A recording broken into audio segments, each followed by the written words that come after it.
Ini sekarang kondisinya saya nggak ada tulangnya dok sekarang. Tuh kayak gini. Itu nggak ada tulangnya sama sekali? Nggak ada. Tuh. Jadi sepanjang 20 cm nggak ada, diangkat, dibuang. Jadi tulangnya dikeluarin, dibersihin dari kankernya, direndam di nitrogen. Jadi tulangnya tuh dibikin mati dok. Dan tulangnya langsung diganti jadi semen gitu dok. Semen yang mana nih ya? Semen bangunan gitu dok. Kayak semen bangunan? Iya, orang-orang yang nggak saya kenal sama sekali gitu dok. Banyak yang tiba-tiba menolong gitu. Bahkan dengan nominal yang tidak kecil gitu. Ya Allah, saya harus balasnya gimana? Kenapa seperti itu? Itu faktor yang harus kita cari tahu. Kenapa seperti itu? Kamu orang baik? Banyak banget tuh titik-titik di mana saya tuh ingin nyerah. Saya tuh berdoanya jadi beda lagi dok. Kayak, ya Allah, saya udah nggak kuat. Kalau misalnya memang ini udah waktu saya ikhlas gitu. Jadi sampai mikir, ini kalau suntik mati aja gimana gitu. Cukup dengan tanya dokter Richard. Hani Hanafia, kamu kelihatan cantik dan tidak ada masalah apapun. Apa masalah kamu? Tangan dok. Kenapa? Tangannya kena ujian kanker tulang dok. Nggak kelihatan apa-apa? Ya, kalau secara fisik gitu kelihatannya dari luar tidak apa-apa. Cuman ini sekarang kondisinya saya nggak ada tulangnya dok sekarang. Tuh kayak gini.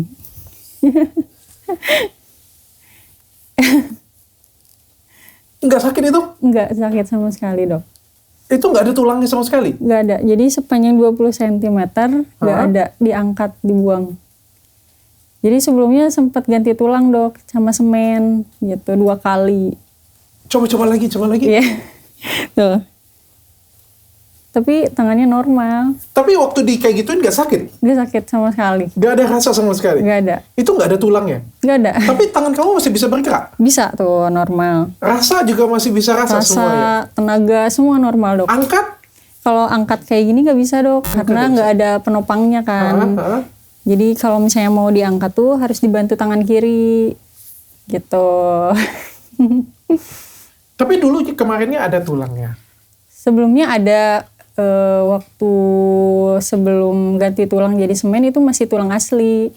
Oke. Itu kejadiannya 2023. Oh jadi lahirnya normal? Ganti tulang. Ya, lahirnya normal, baik-baik saja. Sekarang umur berapa kalau boleh saya Sekarang tahu? 28 dok. 28 tahun. Sampai umur berapa semuanya sehat? Sampai usia 26. 26? Ya, usia 26 itu saya divonis kanker tulang. Gara-gara? Gara-gara kemungkinan jatuh dari motor dok. Jatuh dari motor nih, terus patah. Sebenarnya waktu jatuh dari motor tuh nggak ada luka sama sekali. Jadi kayak jatuhnya itu kepleset gitu aja pelan gitu. Karena jalannya itu aspal tapi berlumpur. Karena kejadiannya itu arah mau ke tempat wisata gitu dok. Saya nyetir motor. Nah karena licin saya kepleset jatuh tapi pelan. Makanya nggak ada luka sama sekali. Nggak ada memar, nggak ada sakit. Udah dianggap biasa aja gitu dari situ. Nah 7 tahun kemudian muncul gejala pegel-pegel gitu dok.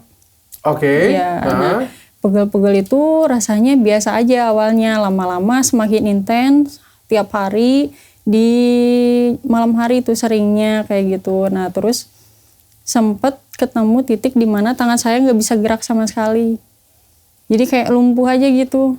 Nah dari situ saya periksakan ke dokter, tapi dokter tuh bilang kalau ini tuh otot beku gitu. Otot beku, aku sebagai dokter kayak kurang lama sekolah.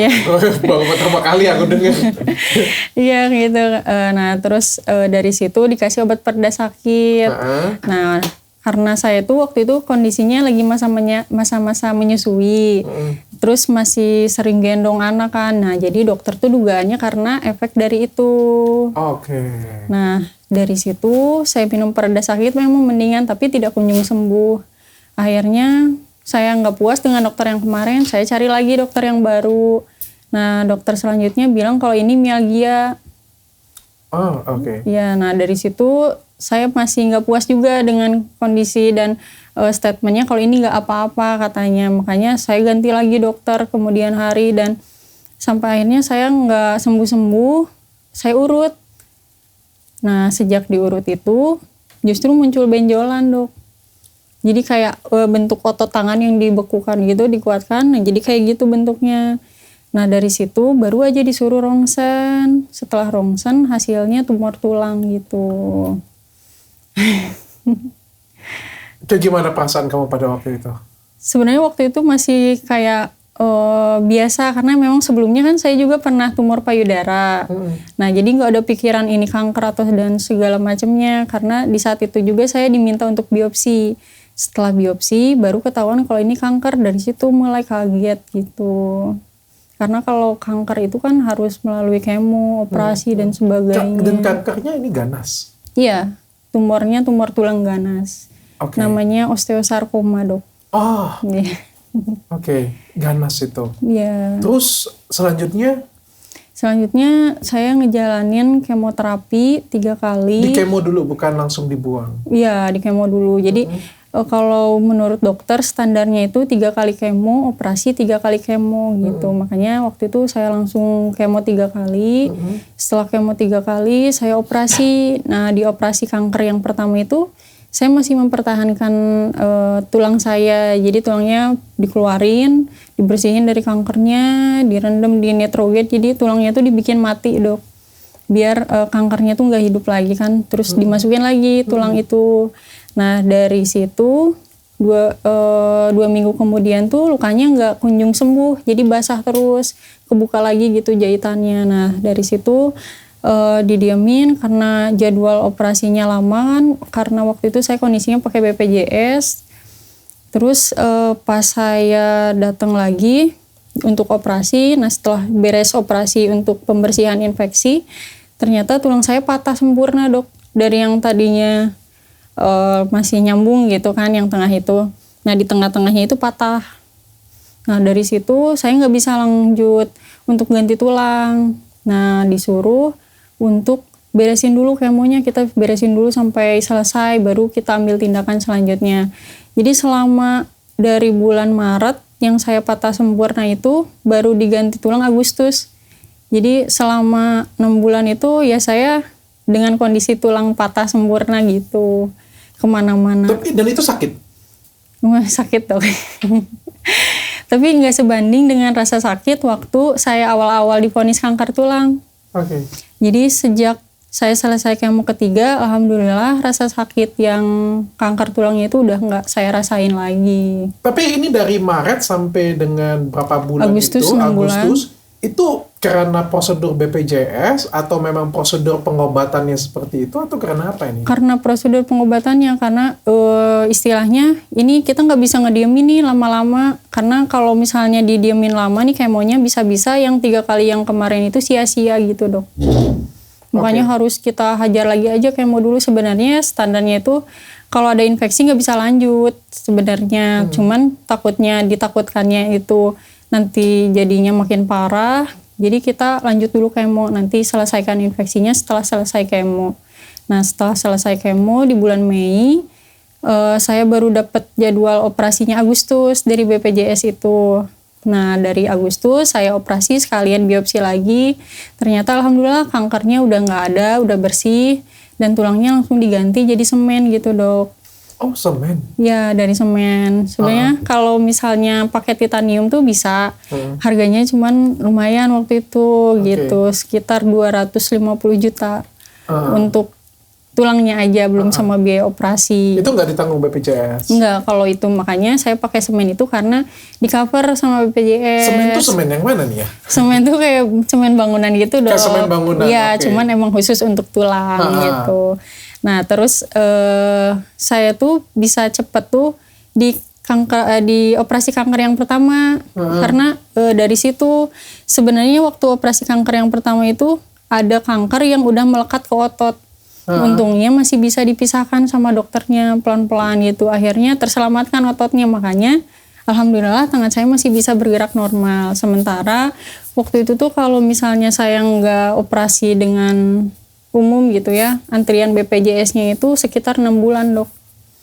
Sementara kan namanya kanker tulang kan cepet banget ya berkembangnya. Apalagi sarkoma ya, bisa kena ke otot. Nah iya, selain ke itu bisa metas juga ke kanker lainnya, kayak kebanyakan tuh jadi kanker otak, ginjal dan sebagainya gitu. Nah makanya itu tuh merupakan suatu mukjizat juga untuk saya dan suami, Dok. Karena waktu itu kondisinya saya tuh nggak pegang dana sama sekali, uang sama sekali, tabungan nggak ada, karena memang pengeluaran per bulannya pun untuk membeli obat pereda sakit yang bagus gitu ya di luar BPJS itu tuh sekitar 12 juta sebulan.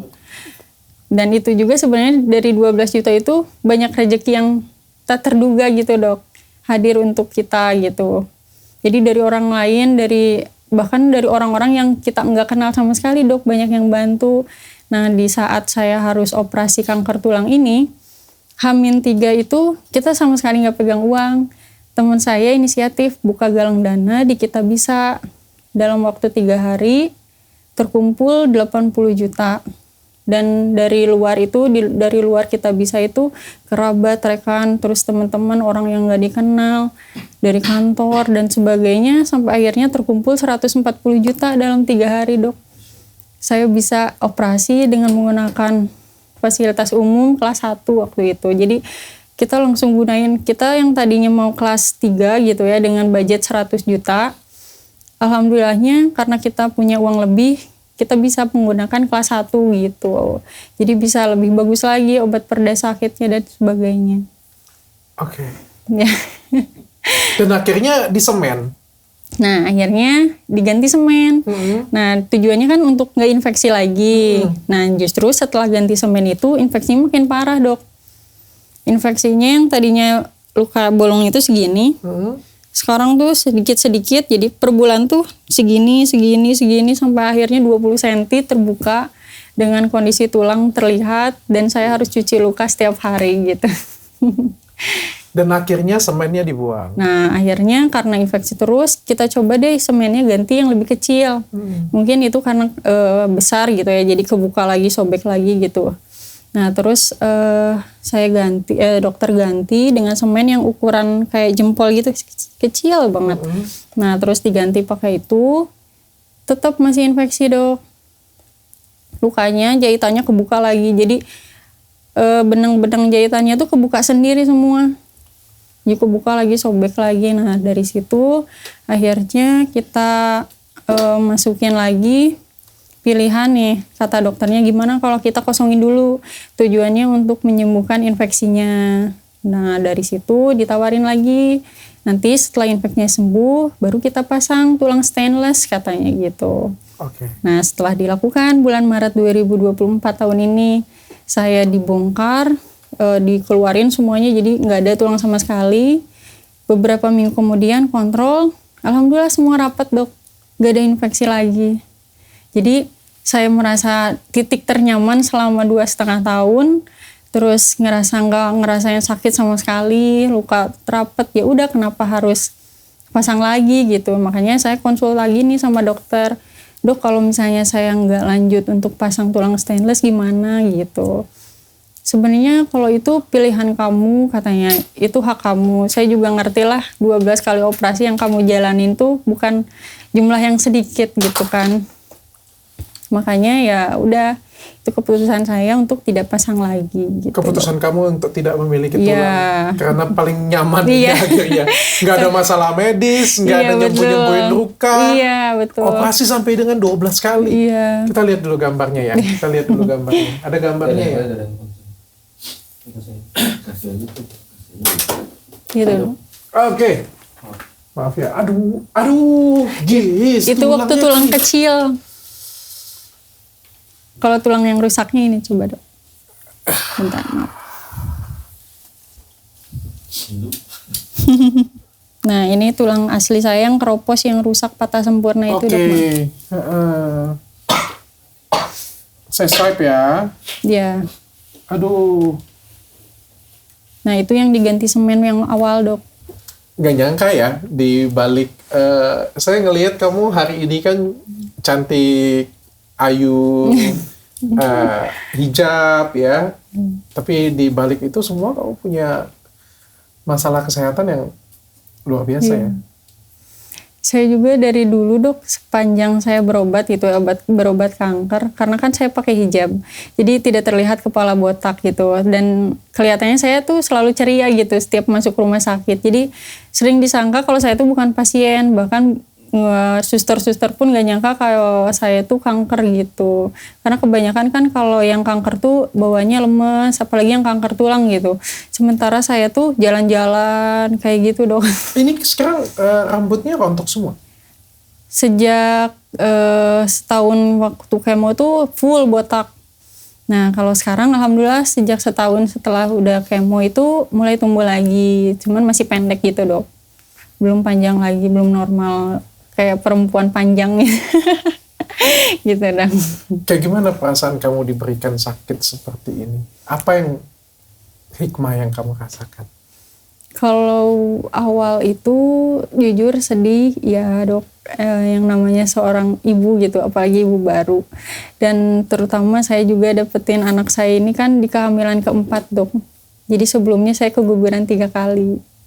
Jadi benar-benar kayak mukjizat gitu memiliki anak yang sekarang juga. Nah, jadi yang pertama kali saya bayangkan itu waktu saya divonis kanker tuh umur saya nggak panjang gitu. Yang saya bayangkan, ya Allah anak sekecil ini gitu harus berpisah dengan ibunya, gimana nanti dia besarnya gitu. Karena kan sebaik-baiknya orang lain, sesayang-sayangnya orang lain gitu, tidak akan ada yang lebih sayang melebihi seorang ibu ke anaknya gitu. Karena saya juga merasakan sendiri gitu, rasanya ditinggalkan oleh ibu saya. Makanya saya juga gak mau gitu anak saya merasakan hal yang saya rasakan. Makanya dari situ saya bertekad sama diri saya sendiri, saya mau usaha sembuh, apapun yang bisa saya usahakan akan saya jalani seberat apapun berat itu gitu dok. Berat banget dok, jujur.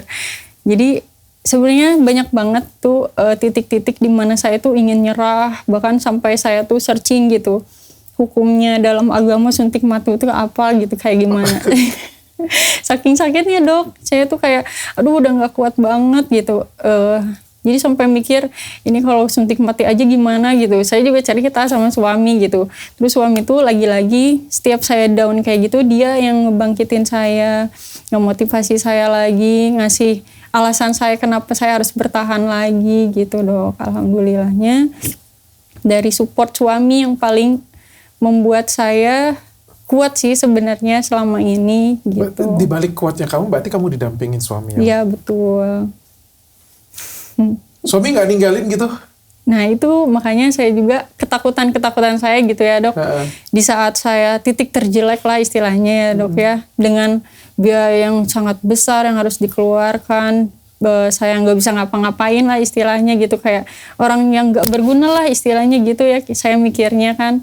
Tapi lagi-lagi suami saya tuh ngasih alasan gitu. Kalau misalnya dia tuh ngedampingin saya gitu. Itu tuh tujuannya ya emang dia tuh ingin hidup sama saya, bukan karena sekedar ingin melihat fisik saya dan sebagainya gitu.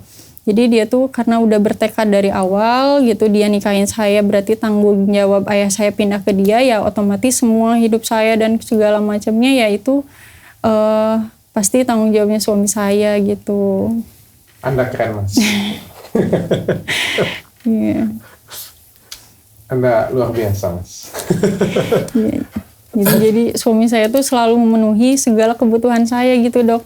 Kayak setiap walaupun ya dok hanya niat gitu. Kayak waktu itu pernah titik di mana saya tuh nggak bisa bangun sama sekali, nggak kuat berdiri, bahkan duduk pun udah nggak kuat. Jadi istilahnya kan kita butuh yang namanya kursi roda yang bisa tiduran karena untuk kontrol dan sebagainya. Yaudah nggak apa-apa, nanti kita kalau misalnya ada rezekinya kita beli. Itu nggak selang beberapa jam, beberapa menit, 30 menit setelah suami saya ngomong kayak gitu dok, ada yang DM, Kang ini ada rezeki dari teman-teman. Dan itu tuh jumlahnya sesuai dengan itu dok. Jadi ya itu niat suami saya yang ingin baik dan mencukupi saya, walaupun secara logika gitu ya, uangnya nggak ada gitu, dari mana gitu. Tapi Allah itu memberikan kesempatan gitu, jalannya untuk suami saya untuk melaksanakan niatnya itu gitu dok. selain dikasih cobaan, kamu juga diberikan solusi juga. Nah gitu. Makanya mungkin dengan ikhlasnya saya, sabarnya saya gitu, tegarnya saya, kuatnya saya gitu, membuat suami juga nggak pantang nyerah gitu untuk terus membangkitkan saya gitu. Karena suami saya tuh sering bilang gitu, kalau dia tuh kagum gitu dengan semangatnya saya, dengan terlihat baik-baiknya saya kepada orang di sekitar gitu. Walaupun memang saya kalau berkeluh kesah ke dia gitu, tapi dia tuh tahu kalau misalnya tempat saya untuk mencurahkan tuh hanya ke dia gitu. Saya percayanya ke dia dan dia tuh selalu memfasilitasi itu gitu. Di luar pekerjaan yang berat, beban yang berat, dia tuh kan nyari uang tuh susah ya dok ya.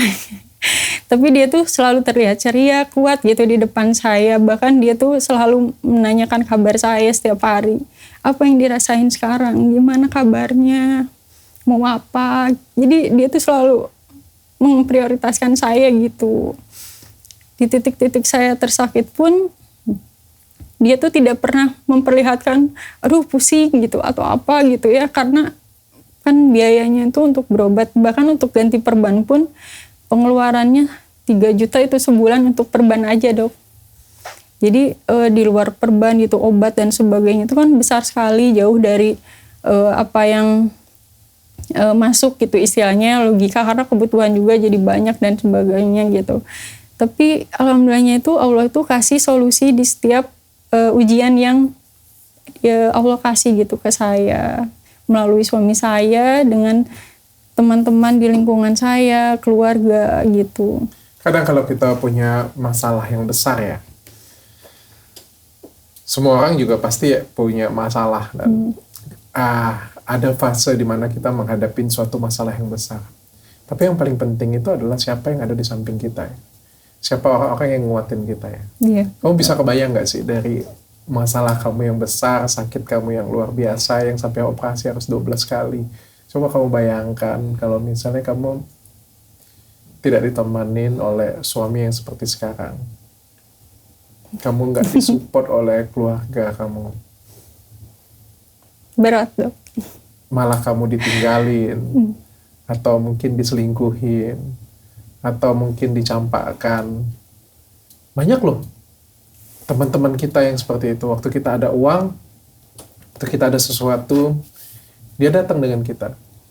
Tapi pada waktu kita ada di titik terbawah, semuanya ninggalin kita. Kamu beruntung sih ditemenin oleh suami dan teman-teman kamu yang luar biasa. Iya betul dok. Makanya saya juga nggak nyangka gitu ya, sebegitu sayangnya Allah gitu sama saya. Jadi saya tuh memandang kalau sakit ini tuh bukan musibah, bukan kesengsaraan buat saya. Justru dengan ujian sakit ini tuh banyak kebaikan-kebaikan yang saya terima, dan justru sakit ini tuh jadi mendewasakan saya gitu dok istilahnya. Nah di saat saya juga kan kalau misalnya di ruang kemo kayak gitu dok, banyak berbincang dengan pasien yang lainnya. Betul banyak apa yang kata dokter barusan, ada yang ditinggal nikah, ada yang suaminya pacaran lagi banyak gitu, terus ada yang ditinggalin gitu aja dan sebagainya. Di saat kayak gitu juga saya tuh justru makin banyak hal yang saya syukuri gitu dok. Nah dan apa kata dokter yang teman-teman banyak yang ninggalin gitu ya, kayak istilahnya kalau kita lagi di atas banyak yang ngedeketin, kalau kita lagi di titik terendah tuh orang-orang seketika hilang gitu. Nah justru terbalik dengan saya dok. Di saat saya titik terbawah itu orang-orang bermunculan dok. Terus bahkan orang-orang yang nggak saya kenal sama sekali gitu dok, banyak yang tiba-tiba menolong gitu, tiba-tiba membantu bahkan dengan nominal yang tidak kecil gitu. Dia tuh bener-bener kayak peduli sama saya, pengen nolong, pengen bantu, pengen. Jadi saya juga udah bilang gitu, ya Allah saya harus balasnya gimana. Kenapa seperti itu? Itu faktor yang harus kita cari tahu. Kenapa seperti itu? Kamu orang baik? Mungkin banyak teman yang bilang saya seperti itu dok, karena saya tuh dari dulu ya dok, dari kecil saya tuh dididik sama orang tua saya untuk murah senyum pertama. Yang kedua, sebisa mungkin saya tuh menolong orang lain gitu. Jangan terlalu merepotkan orang lain, tapi bermanfaatlah untuk orang lain, kayak gitu dulu saya. Makanya dari sana kalau misalnya saya sekolah gitu ya dok, terus saya punya sahabat yang saya nyaman dan sebagainya tuh, makanya sampai sekarang pun terus dekat dok. Jadi kalau misalnya saya punya teman yang nyaman gitu, makanya sampai sekarang sahabat saya tuh banyak gitu dok. Nah terus di samping itu saya juga tidak pernah membedakan antara perlakuan saya kepada sahabat dan teman-teman biasa. Semua saya tolong. Jadi saya tuh dari dulu seneng matematika dok. Nah saya tuh sering berbagi pelajaran gitu, kayak ngajarin. Bahkan saya tuh karena segeng gitu ya, segeng tuh pada les matematika. Nah saya tuh ikutan les juga, les matematika. Tapi tujuannya ya pengen bareng aja sama mereka. Tapi malah saya jadi ikutan guru aja ngajarin teman-teman saya gitu. Jadi banyak banget mungkin kebaikan-kebaikan kecil dari saya kepada teman-teman saya. Sehingga di saat saya down gitu, mereka semua hadir. Teman-teman semua sekolah dari jam SMK, kuliah gitu, SMP. Jadi yang nggak pernah kontekan sama sekali, mereka ikut share. Kayak ngebantuin dari sini ke sini gitu. Untuk membagikan yang kita bisa itu. Makanya dalam sehari itu kekumpul 50 juta. 3 hari kekumpul 80 juta dok gitu. Intinya kalau kita nanam pohon kebaikan, maka akan berbuah. Yeah. Nggak ada yang tahu ya, jadi orang baik ya. Terus-terusan jadi orang baik, tapi kalau misalnya kita suatu hari ada masalah, itu akan berbuah untuk kita. Yeah. Tapi keadaan kamu sekarang kayak gimana? Kamu sehat? Aku makin tanya kayak gini deh. Kayak gimana tuh? Tapi kamu ada ketakutan nggak sih ditinggal oleh suami? Pasti dok. Banyak, sering gitu. Bahkan saya juga ungkapin sendiri ke suami gitu. Kadang saya suka ngelamun sendiri, tiba-tiba nangis gitu kan. Suami saya nyamperin, kenapa gitu. Apa yang lagi dipikirin? Ya saya kebayangnya kan, karena waktu itu dokternya tuh bilang kalau misalnya ini tuh ada kemungkinan untuk amputasi, meninggal mendadak. Dan saya tuh ketakutannya tuh kalau misalnya saya amputasi gitu, dengan kondisi tubuh saya yang tidak sempurna, apakah suami saya masih mau gitu sama saya. Jadi saya tuh ketakutannya tuh karena kebaikan-kebaikan beliau yang kemarin itu membuat saya makin sayang gitu. Jadi takut gitu kehilangannya. Nah dari situ saya ungkapin, tapi alhamdulillahnya tuh suami saya justru memperkuat lagi apa yang menjadi kekhawatiran saya gitu. Beliau bilang kalau misalnya dia tuh menerima saya bukan karena fisiknya, tapi ya emang karena diri kamunya sendiri gitu yang membuat saya bisa bertahan sampai sekarang gitu. Nah terus justru dibalik itu tuh suami saya tuh yang cari-cari tuh lihat, jadi dia yang nunjukin wanita-wanita di luar negeri gitu yang tangannya sudah tidak ada, dia perlihatkan ke saya tuh, lihat dia aja bisa sekuat ini gitu, walaupun tangannya udah nggak ada tuh masih bisa pakai alat bantu, pakai tulang tangan robot dan sebagainya, dan dia bisa sebahagia ini. Jadi kenapa kamu harus berkecil hati gitu? Apapun yang terjadi ke depannya, ya udah kita jalani sama-sama. Jangan pernah berpikir aku bakalan ninggalin kamu, karena itu nggak akan pernah terjadi gitu. Harusnya ada suami ya di sini. Gitu. Tapi kamu sekarang nggak ngerasain sakit apa-apa? Iya, alhamdulillah sama sekali nggak ngerasain, kayak orang sehat aja dok. Cuman ya memang ada efek-efek sedikit yang tapi saya tidak rasakan. Apa gitu. perubahan kehidupan kamu setelah kamu tidak memiliki tulang? Beradaptasinya bagaimana? Kalau untuk beradaptasi, alhamdulillah sejak saya divonis kanker, karena sudah terbiasa pakai satu tangan, sampai sekarang pun terbiasa satu tangan dok. Jadi sejauh ini saya tidak merasakan adanya kesulitan sama sekali. Karena untuk berkendara saya masih bisa. Oh, berkendara bisa? Bisa dok. Apa? Mobil dok. Bisa? Iya. Karena kan gigi ada di sebelah kiri, setir ada di sini, jadi masih aman dok. Hati-hati loh. Gak apa-apa dok, aman dok. Udah bertahun-tahun dok. Karena saya tuh udah mulai nyetir mobil dari 2018. Nah terus baru bisa nyetir lagi setelah sembuh dari kanker ini. Gitu. Jadi saya tuh kan karena jadi LDR sama suami kerja di Jakarta, saya di Bandung.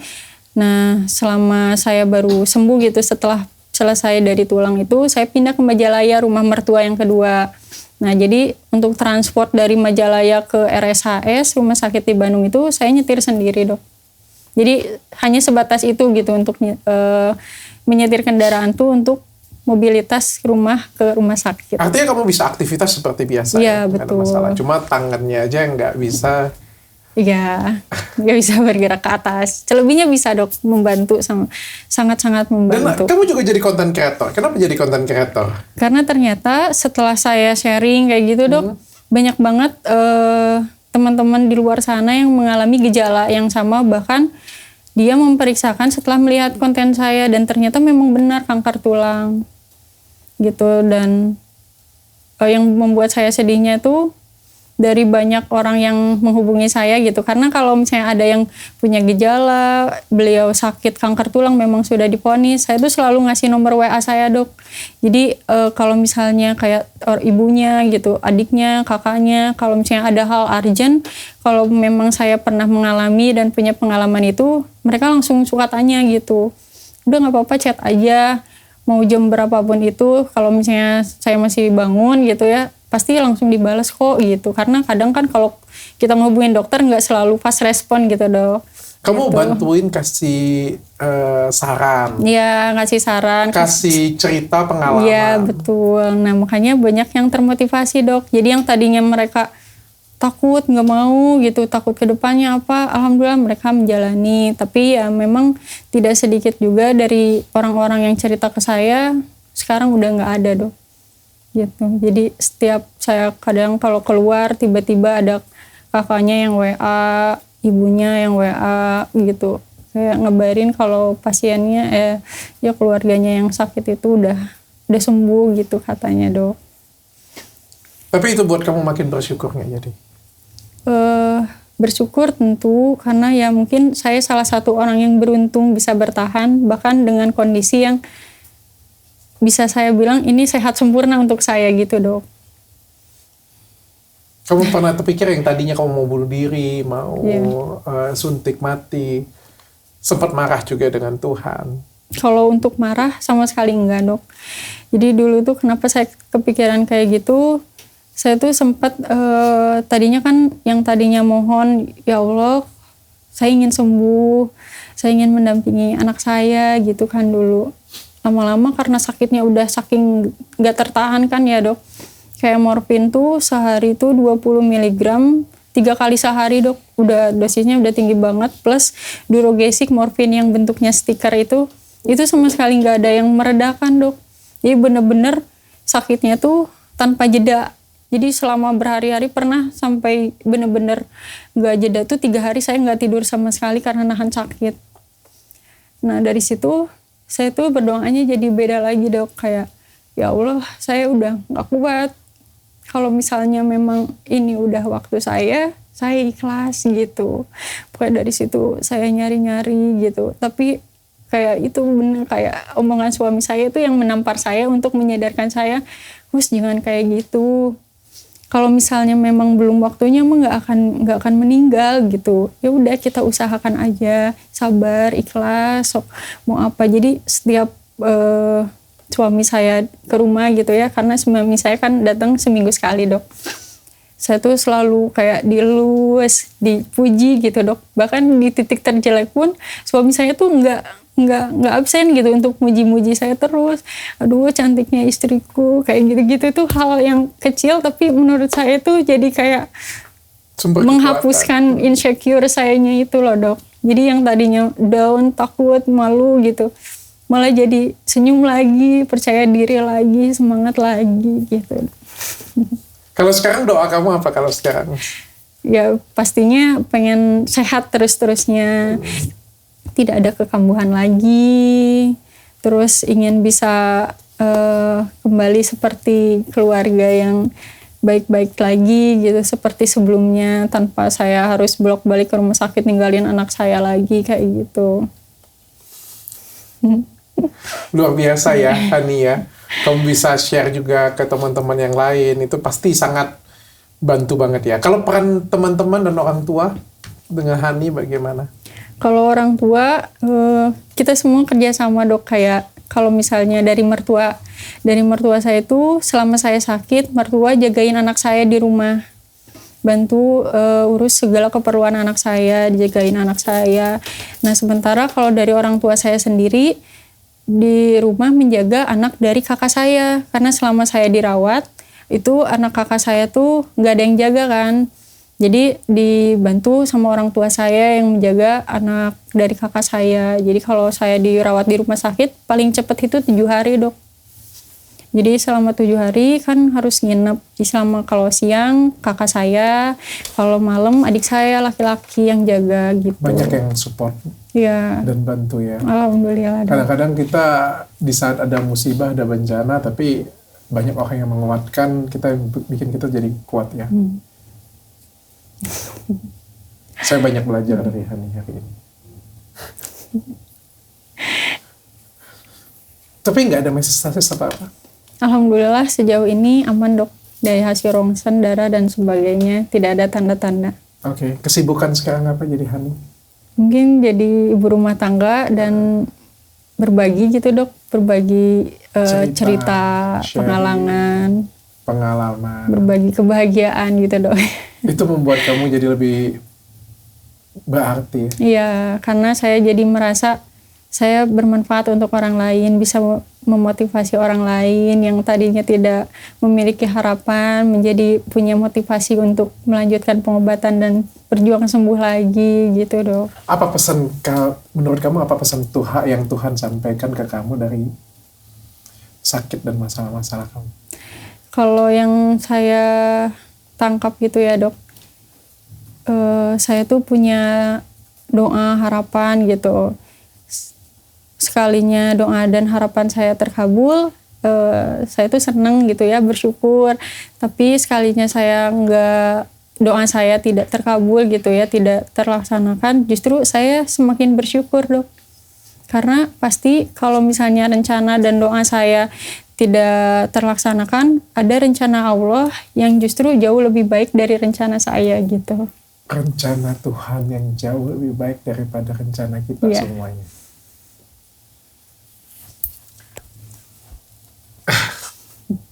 Thank you Hani sudah datang dan sudah berjuang. Saya senang kamu berjuang sampai detik seperti sekarang. Makasih juga untuk Pak suami yang sudah nemenin istri juga dan bisa kasih kita semangat serta support. Kadang semua orang pasti punya permasalahan ya. Semua orang pasti punya permasalahan masing-masing.